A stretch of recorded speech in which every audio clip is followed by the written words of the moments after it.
A word on the volume of a voice now, and we have a fun exercise. To get a louder voice, in other words, with more volume, never mind about the depth or resonance, you need to firstly vibrate your vocal cords with more air than usual.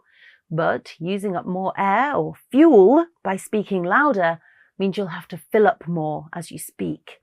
You can try this out yourself by doing this alphabet exercise.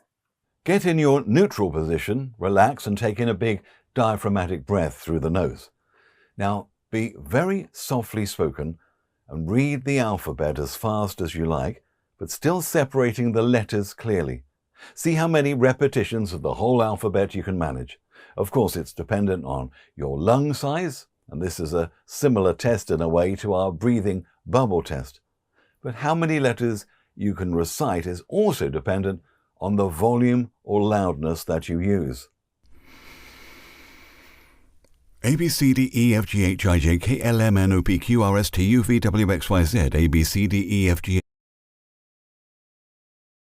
H, I, J, K, L, M, N, O, P, Q, R, S, T, U, V, W, X, Y, Z. A, B, C, D, E, F, G, H, I, J, K, L, M, N, O, P, Q, R, S, T, U, V, W, X, Y, Z. I could do 3 rounds of the alphabet on one breath, but now let's take the same big breath, but this time recite the alphabet loudly. How far will we get to now?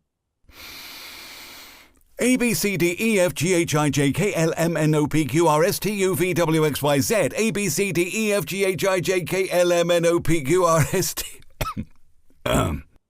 Well, I can only get to, 1.5 times? What about you? All that may be obvious, but if you want to have a louder voice, it's not just using up more air fuel, but opening up the airways more and projecting more. Imagine a loudspeaker with a lot of stuffing in the speaker grill or pointing in the wrong direction.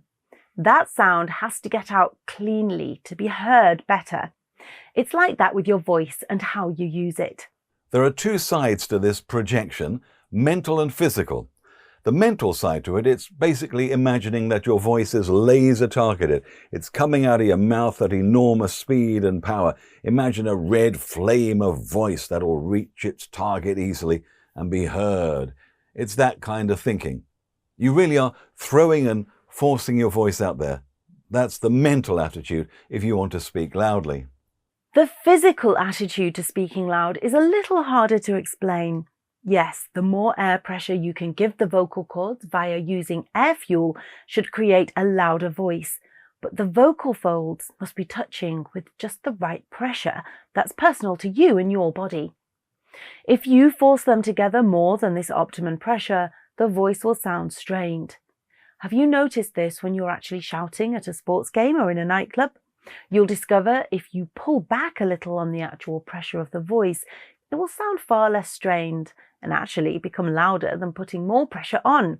Plus, you'll use less air fuel doing this. Yes, actors know this well. If their character has to shout a lot on stage, it's a special technique that actors use. It's called the illusionary shouting technique. It has the sonic-style qualities of shouting, but is actually not loud at all and doesn't harm your voice either. Try it now if you like. So it protects their voice from harm, also protects the ears of the people in the front row of the theatre. But if you actually do want to make a noise, you have to physically release it. You do this by making sure you open your mouth wide enough, get the tongue nimble, not tensed up, get your vocal tract totally in alignment so you're projecting your voice exactly in the direction you want it to go, and you're not twisting the vocal tract in any way. You get to understand this, and you're well on your way to developing a strong, loud voice should you need it.